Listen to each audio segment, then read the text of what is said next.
তো গাইজ একটু আগেই আন্ডার 20 সাব চ্যাম্পিয়নশিপের গ্রুপ স্টেজের লাস্ট ম্যাচ শেষ হয়ে গেছে। তো আমাদের ইন্ডিয়া টিম এবং বাংলাদেশের মধ্যে ছিল। তো সেই ম্যাচটা যারা যারা দেখেছো তারা সহজে বুঝতে পারবে যে কি ইন্টেন্সিটিতে খেলা হচ্ছিল।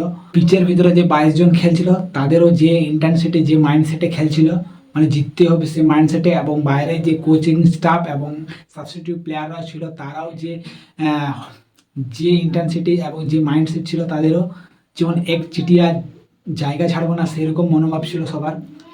তো আজকের ম্যাচটা খুব হাড্ডাহাড্ডি, এবং ফাউলের সংখ্যা তো তোমরা গুনতেই পারবে না, যারা ইয়েলো কার্ড খেয়েছে তারাও সেটাও গুনতে পারবে না।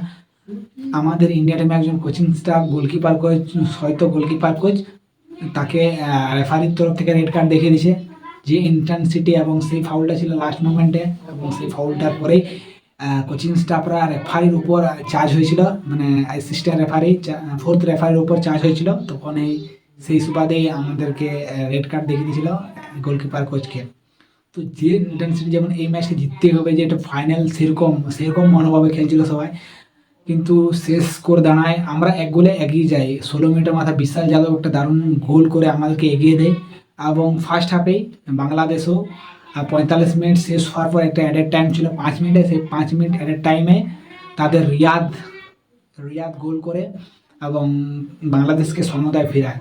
তো তারপরে সেকেন্ড হাফেও সেই হাড্ডাহাড্ডি ম্যাচ দেখায়, পুরো 90+ মিনিট অবধি দু পক্ষই যে মাইন্ডসেট হিসাবে খেলেছিল, যে মাইন্ডসেট দেখিয়েছে, যে গেম প্লে দেখিয়েছে, পুরো হাড্ডাহাড্ডি লাস্ট পর্যন্ত। কেউ যে এই টিমটা ছেড়ে দিচ্ছে বা এই টিমটা খেলা ছেড়ে দিচ্ছে সেরকম না, লাস্ট অবধি তারা চেষ্টা করে গেছিলো। লাস্ট অবধি বাংলাদেশও কর্নার পেয়েছিল, আমাদের ইন্ডিয়াও কর্নার পেয়েছিল, কিন্তু কোনো পক্ষে আর গোল করতে পারেনি।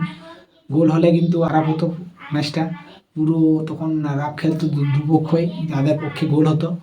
তো এটা তো থাক, যেমন ইন্ডিয়া এবং বাংলাদেশের মধ্যে যেমন ফাইনাল হয় সেইখানে দেখা যাক, সেইখানে ইন্টেন্সিটি ম্যাচটা কেউ মিস করবে না। আজকে যদি মিস করেছো ঠিক আছে। তো নেপালকে হয়তো এই খেলা শেষে আমরা এই টেবিলে, মানে গ্রুপ বি টেবিলে আমরা ফার্স্টে আছি, কারণ আমাদের গোল ডিফারেন্স বেশি আছে। আমরা ফার্স্টে আছে এবং বাংলাদেশ সেকেন্ডে আছে।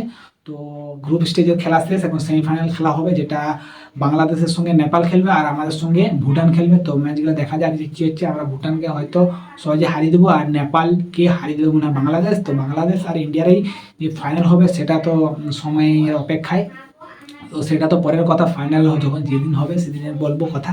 কিন্তু আজকের ম্যাচটা যে হাড্ডাহাড্ডি ইন্টেন্সিটির ম্যাচ ছিল, তো সেটা যারা যারা মিস করেছে তারাই বুঝতে পারবে। তো এবার যদি হাইলাইট দেখতে পারে, হাইলাইট দেখে আসবে যে অ্যাটাক হয়েছিল, স্ট্যাটিক যদি দেখো গাইস, যে অ্যাটাক করেছিল দুপক্ষ, শুধু গোল করতে পারে না সেটাই, কিন্তু যে দুপক্ষ যে মাইন্ডসেটে খেলেছিল সেটা হ্যাটস অফ, দুটো টিমকেই বলবো দারুণ খেলেছে।